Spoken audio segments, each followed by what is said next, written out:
नमस्कार, Ram Ram. BNA network के YouTube channel पर आपका स्वागत है। मैं हूं कुलभूषण।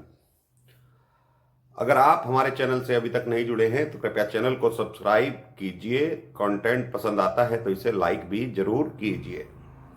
अंतो गत्वा अरविंद केजरीवाल को तिहाड़ में जाना ही पड़ गया। ये तो 2 साल से लग रहा था, जब से सीबीआई जांच कर रही है इस केस की, दिल्ली शराब घोटाले की, कि केजरीवाल कभी ना कभी तो जेल जाएगा।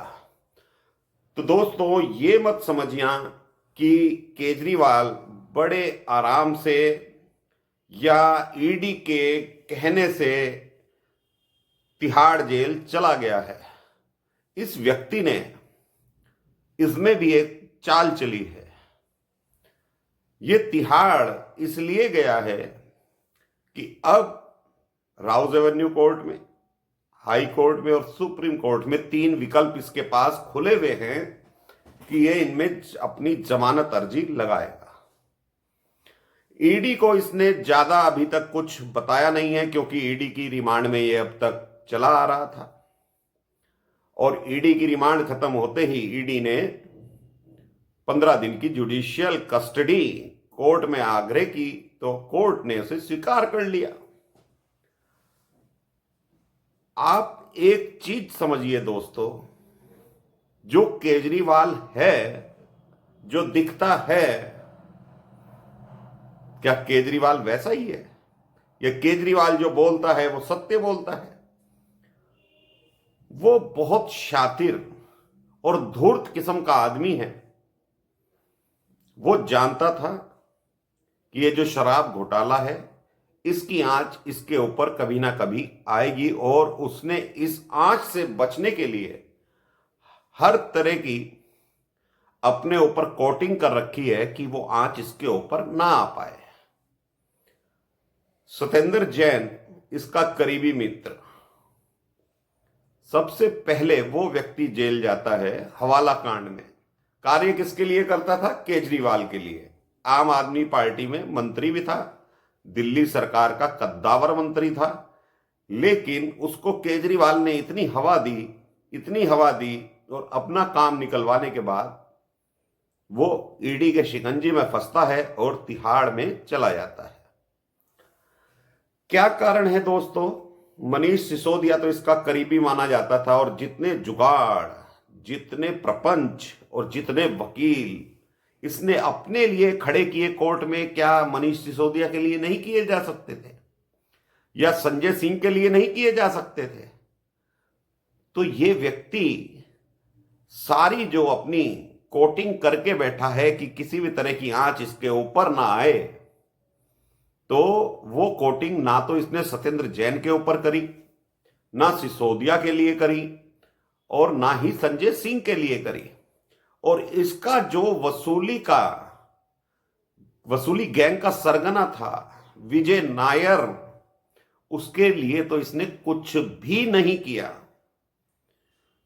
क्योंकि सबसे बड़ा राजदार विजय नायर है और वो सबके कांटेक्ट में था। सत्येंद्र जैन के कांटेक्ट में था, सिसोदिया के कांटेक्ट में था, और के कविता के कांटेक्ट में था। जितने भी दक्षिण की शराब लॉबी है, माफिया हैं, विजय नायर सबके कांटेक्ट में था और वसूली करके पैसा केजरीवाल तक पहुंचाता था। लेकिन केजरीवाल ने जैसे ही विजय नायर जेल गया, उसके लिए हाथ खड़े कर दिए और उसके लिए वकील तक मुहैया नहीं करवाए। सिसोदिया के लिए आप कह सकते हैं कि उसने अभिषेक मनु सिंघवी को दिल्ली का खजाना लुटवाया। वो समझ में बात आती है, क्योंकि सिसोदिया दिल्ली सरकार में मंत्री था। अपने लिए अभिषेक मनु सिंघवी से लेकर 8-8 वकीलों की फौज इसने राउज एवेन्यू कोर्ट और दिल्ली हाई कोर्ट में लगाई थी। और आज जब ये कांड होता है,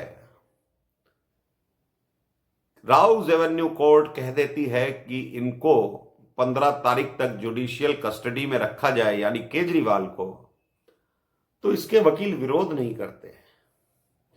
थोड़ा बहुत विरोध करते हैं, लेकिन तिहाड़ जाने को केजरी एकदम तैयार था। जब ईडी के वकील ने बताया कि केजरीवाल ने क्या क्या राज उगले हैं, तो उसमें आतिशी और सौरभ का नाम था कि विजय नायर जो है आतिशी और सौरभ भारद्वाज को सारी रिपोर्टिंग करता था। विजय नायर आम आदमी पार्टी का मीडिया प्रभारी था और आतिशी गोवा के चुनाव की प्रभारी थी।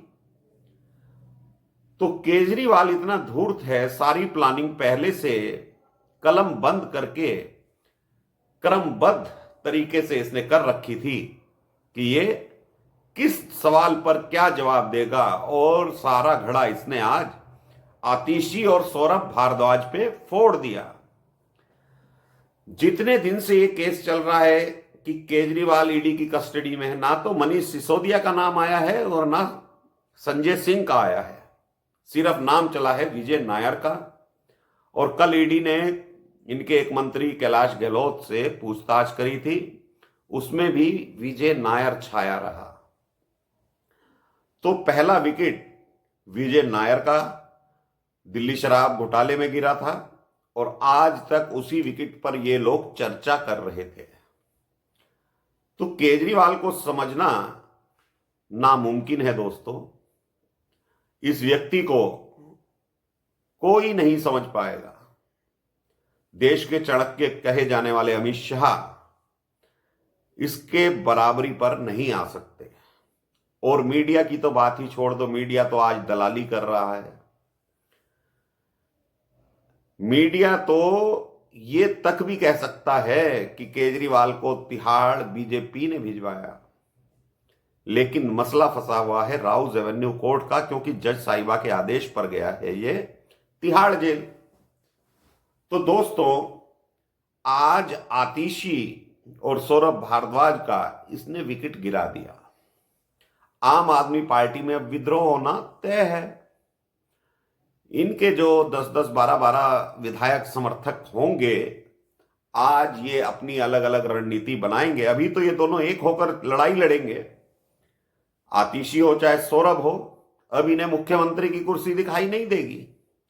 अभी तक तो ये रेस में चल रहे थे कि आतिशी मुख्यमंत्री बन सकती है, सौरभ भारद्वाज बन सकते हैं, या सुनीता केजरीवाल बन सकती है। तो अभी तो सुनीता केजरीवाल भी मंत्री नहीं बन पाएंगी। इस पर हम वीडियो अलग से बनाएंगे।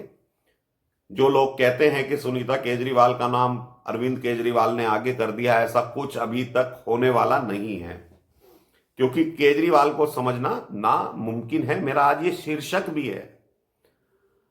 तो आतिशी मार लेना और सौरभ भारद्वाज का जो इसने पत्ता काटा है, इसका सीधा एक ही कारण है कि केजरीवाल आज भी ईमानदार है। क्योंकि किसी भी जगह ये सिग्नेचरी में फंसा हुआ नहीं है, कहीं सिग्नेचर नहीं है इसके किसी भी पेपर पर। सिर्फ कुछ लोगों की गवाही है, और गवाही को ये केजरीवाल कोर्ट में खड़ा होकर चुनौती दे चुका है। भले ही कोर्ट उसे संज्ञान में ले न ले, लेकिन इसके वकील सुप्रीम कोर्ट तक ये आवाज उठाएंगे कि केजरीवाल के किसी भी फाइल पर साइन नहीं है।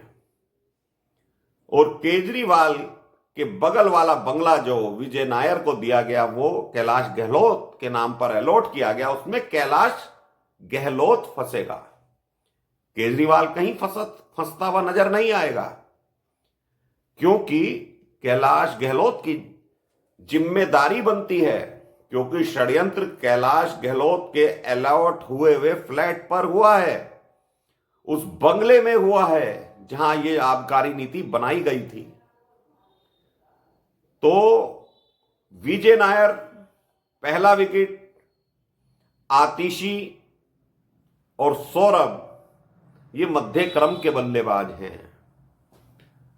ओपनिंग बैट्समैन इसमें विजय नायर थे, और फिर मनीष सिसोदिया उतरे, फिर संजय सिंह उतरे, और अब ये मिडिल क्रम के बल्लेबाज हैं जिनका विकेट अरविंद केजरीवाल ने गिरा तो दिया है, लेकिन अब ये ईडी इसमें थर्ड अंपायर की भूमिका में है कि इनको गिरफ्तार करती है या नहीं करती है। अगर ईडी इनको गिरफ्तार करती है तो केजरीवाल का मुद्दा शांत हो जाएगा और वो आसानी से जमानत पा जाएगा हाई कोर्ट या सुप्रीम कोर्ट से और कहेगा कि देखिए ईडी ने, जो मैंने ईडी को बताया था आतिशी और सौरभ भारद्वाज के बारे में, ईडी ने उन्हें गिरफ्तार कर लिया है। जज साहब, मैं तो बेगुनाह हूं, मेरे अलावा सारे गुनहगार हैं, शराब घोटाले में शामिल हैं, जबकि गुनहगारों का बेताज बादशाह अगर कोई है तो वो अरविंद केजरीवाल है। लेकिन इसकी प्लानिंग इतनी जबरदस्त है, ये ईडी हो या सीबीआई हो, इनको जरूर समझना पड़ेगा। और ये जो दलाल मीडिया है, ये तो आपको कुछ बताने वाली नहीं है कि केजरीवाल किस किस्म का आदमी है। केजरीवाल के इर्द गिर्द रहने वाले व्यक्तियों से जो सूत्रों से मुझे जानकारी मिलती है, वो जानकारी शायद ही किसी भी व्यक्ति को मिलती होगी। तो केजरीवाल 15 दिन के लिए तिहाड़ तो चला गया है, लेकिन ये पुरजोर कोशिश करेगा अब हाई कोर्ट या सुप्रीम कोर्ट से जमानत पाने के लिए, और संभवतः इसको जमानत मिल जाएगी क्योंकि ईडी के पास जो प्रूफ हैं वो सिर्फ गवाही के प्रूफ हैं। ईडी के पास कोई ऐसा साक्ष्य नहीं है इसके खिलाफ जहां इसने साइन करे हुए हों, क्योंकि आज इसने अपना टर्निंग पॉइंट जो खेला आतिशी और सौरभ भारद्वाज का, विजय नायर से डायरेक्ट कनेक्शन जोड़ दिया। और जो ईडी बार बार ये कह रही थी कि मनी ट्रेल जो पकड़ी गई है वो गोवा के चुनाव में खर्च हुआ है पैसा, तो वहां की प्रभारी आतिशी थी और सौरभ भारद्वाज उस वक्त तक मंत्री नहीं बना था और रिपोर्टिंग आतिशी और सौरभ भारद्वाज को ही की जाती थी। तो शराब घोटाले का डायरेक्ट लिंक विजय नायर से होता हुआ आतिशी मार लेना तक पहुंच गया है, क्योंकि ये दो व्यक्ति ही अभी ज्यादा उछल रहे थे, केजरीवाल को बचाते फिर रहे थे, और केजरीवाल ने इन्हें कहा थोड़ा और फुदकिए, ईडी तुम्हारा इलाज करेगी। लेकिन ईडी को भी कमजोर नहीं समझना चाहिए। ईडी केजरीवाल के पीछे पड़ी है, सबूत केजरीवाल के खिलाफ भी हैं, लेकिन देखते हैं आगे आगे क्या होता है। तो अभी के लिए इतना ही। अगर मेरा कंटेंट आपको पसंद आए तो इसे लाइक जरूर कीजिए, चैनल को सब्सक्राइब जरूर कीजिए। धन्यवाद। नमस्कार। भारत माता की जय।